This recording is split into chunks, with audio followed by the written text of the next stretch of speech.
하늘에 계신 우리 아버지 하나님, 이 시간 주를 사랑하는 모든 성도들이 각 가정에서 함께 예배를 드리고 있습니다.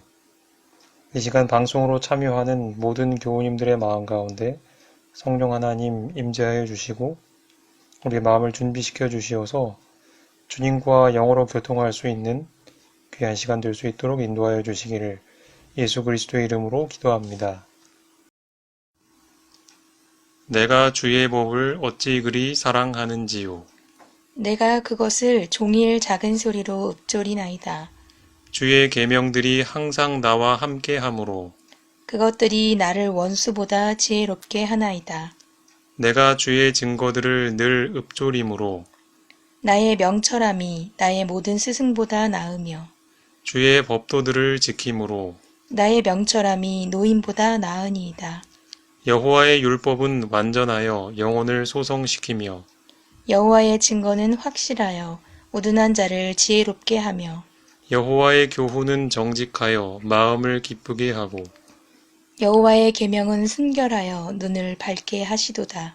여호와를 경외하는 도는 정결하여 영원까지 이르고 여호와의 법도 진실하여 다 의로우니 금 곧 많은 순금보다 더 사모할 것이며 꿀과 송이꿀보다 더 달도다. 또 주의 종이 이것으로 경고를 받고 이것을 지킴으로 상이 크니이다.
시련과 손실이 있어도 평온함 잃지 않으셨네. 항상 쾌활하시고 불평하지 않으셨네. 홀로 그 모든 일 당하셨으나 우리 빛이 되주셨네. 세상 거스러 살아갈 때에 예수 투쟁의 시절을 보리라. 어떤 시련과 손실이 있어도 영혼 잃지 않게 하소서. 항상 말씀 가지고 위로와 용기 주면서 오직 예수님만 바라보다가 예수 닮게 하옵소서.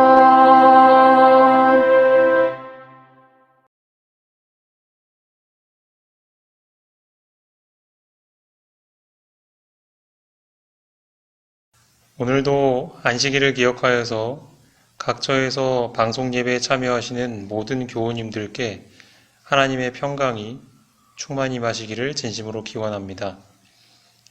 오늘부터 몇 주간 하나님 어디 계신가요? 하는 주제를 가지고 안식일 예배에 말씀을 드리도록 하겠습니다. 오늘은 그 첫 번째 시간으로 왜 인간에게는 신앙심이 있을까? 라는 제목을 가지고 함께 말씀을 나누도록 하겠습니다. 오늘날 과학기술의 눈부신 발달은 질병에 대한 근원적 치료의 길을 열 수도 있는 게놈 지도의 완성, 생명 복제, 전 세계를 하나로 만든 인공위성과 인터넷, 그리고 우주 여행 등 과거엔 상상도 못한 일들을 가능하게 했습니다. 이런 현상을 보며 사람들은 과학 만능주의에 빠져 미래에 언젠가 인간이 가진 문제들이 과학의 힘으로 모두 해결될 것이라는 낙관적인 기대를 하게 되었습니다. 이처럼 오늘날은 그 어느 때보다도 인간에게 종교가 필요 없어 보이는 시대입니다. 하지만 이런 과학기술의 발달에도 불구하고 인간은 근본적인 한계를 넘어서는 일에는 무기력함을 절감합니다. 예를 들어 과학기술의 발달로 인간이 수많은 질병들을 극복함으로써 생명을 획기적으로 연장한다 할지라도 여전히 인간은 죽음 자체를 극복할 수는 없습니다. 이런 인간의 한계는 결국 모든 인간이 절대자를 의지할 수밖에 없도록 만듭니다. 그래서 인간은 누구나 죽음과 같은 극단적인 상황에 처하면 예수나 부처는 물론 심지어 나무신이나 바위신이라도 찾는 것입니다. 늙고 병들어서 언젠가는 죽을 연약한 존재인 인간은 구원을 필요로 하기 때문에 누구나 자기 나름대로의 구원자나 도피처를 절대적 능력을 가진 신에게서나 혹은 자기 자신이나 다른 사상에서 찾습니다.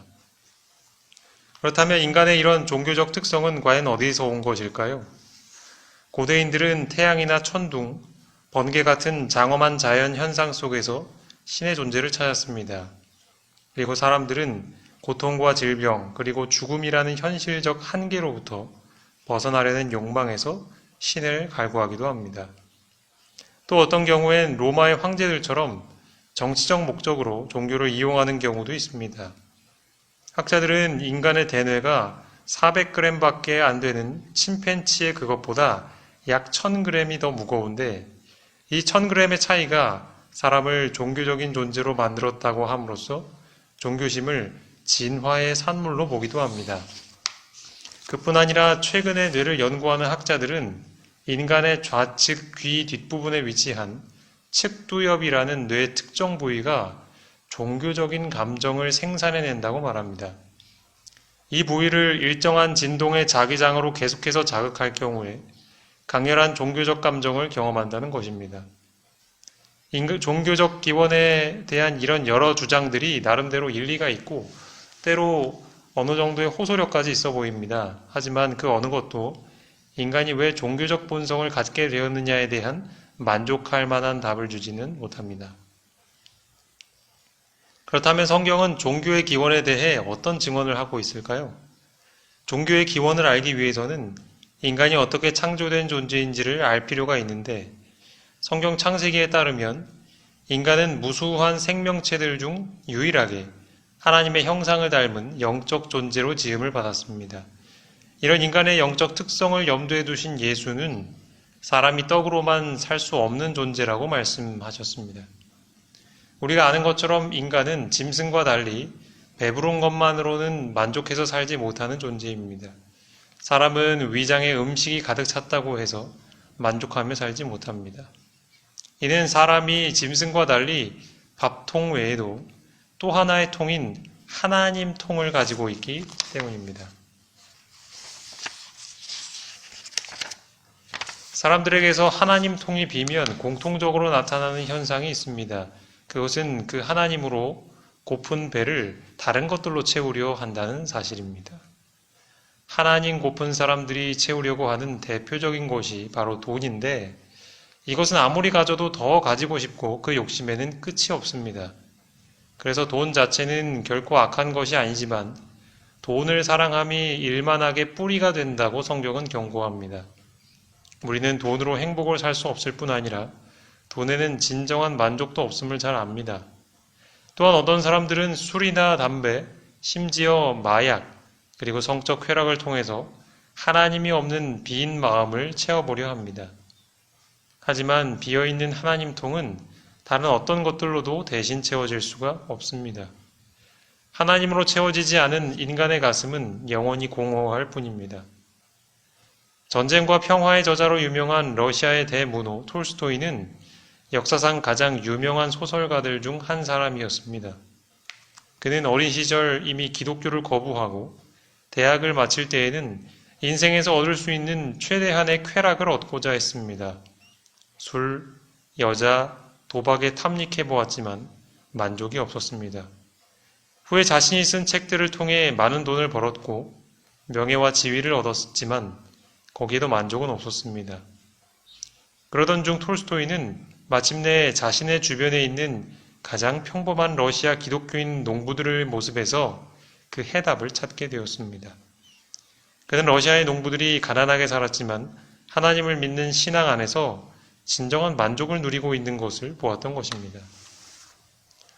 모든 인간이 영적 특성을 가지고 태어났다면 왜 어떤 사람은 종교를 가진 반면에 다른 사람은 종교를 갖지 않은 것일까요? 또한 종교인들 가운데도 명목상의 신앙인이 있는가 하면 신실한 신앙인으로 나눠지는 이유는 무엇일까요? 이러한 사실은 하나님께서 영적 특성을 본래 모든 인간에게 보편적으로 주셨지만 결코 인간의 의지를 강제하지는 않으신다는 것을 보여줍니다. 사도 요한은 성경 계시록 3장 20절에서 이런 하나님을 문 밖에 서서 두드리는 분으로 묘사하고 있습니다. 즉 하나님은 마음 같아서는 우리의 마음문을 부수고라도 우리 안에 들어오고 싶어 하시지만 결코 강제로 그것을 여는 일조차 하지 않으시는 것입니다. 대신 하나님은 우리가 자발적으로 마음의 문을 열 때까지 문 밖에서 기다리고 계십니다. 다행히 어떤 사람들은 인생의 문 밖에 계신 하나님을 유년기나 청년기의 마음 안으로 초청합니다. 반면에 어떤 사람들은 끝까지 거부하다가 인생의 황혼기에 가서야 솔로몬처럼 마음 문 밖에서 기다리고 계시는 하나님을 초청하며 전도서 12장 13절의 말씀처럼 일의 결국을 다 들었으니 하나님을 경외하고 그 명령을 지킬지어다 라고 고백합니다. 물론 정말 안타깝게도 끝까지 마음의 문을 닫고 인생을 마무리하는 사람들도 무수히 많은 것이 현실입니다.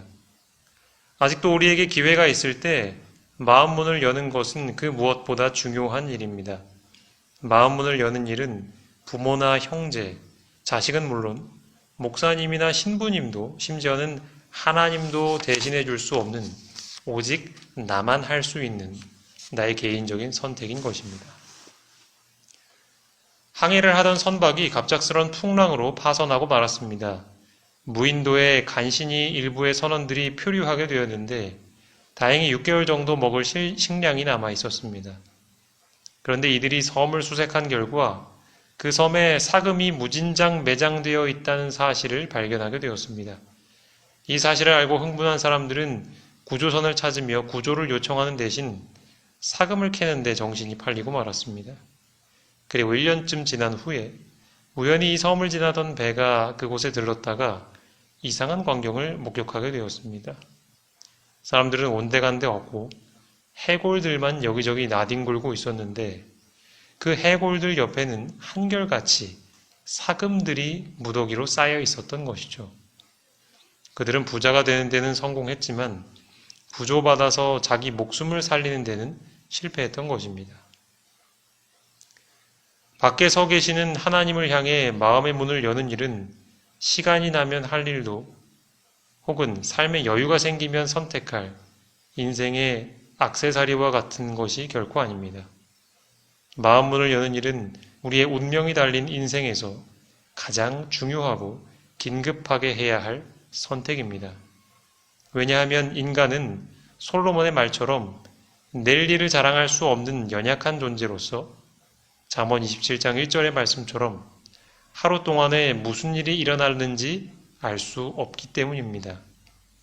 마음의 문을 여는 일은 결코 미룰 수 없는 지금 해야 할 인생의 선택입니다. 그 일을 미루지 않고 지금 즉시 예수님을 내 삶의 주인으로 모시기로 선택하는, 그래서 우리의 삶의 변화를 경험하는 모든 철암교회 교우님들이 되시길 바라면서 말씀을 마치겠습니다.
이제는 하나님의 사랑과 예수 그리스도의 은혜와 성령의 교통하심이 예수 그리스도를 믿음으로 영접하고 자신의 주인으로 믿기로 선택한 모든 이들에게 이제부터 영원까지 있을지어다. 아멘.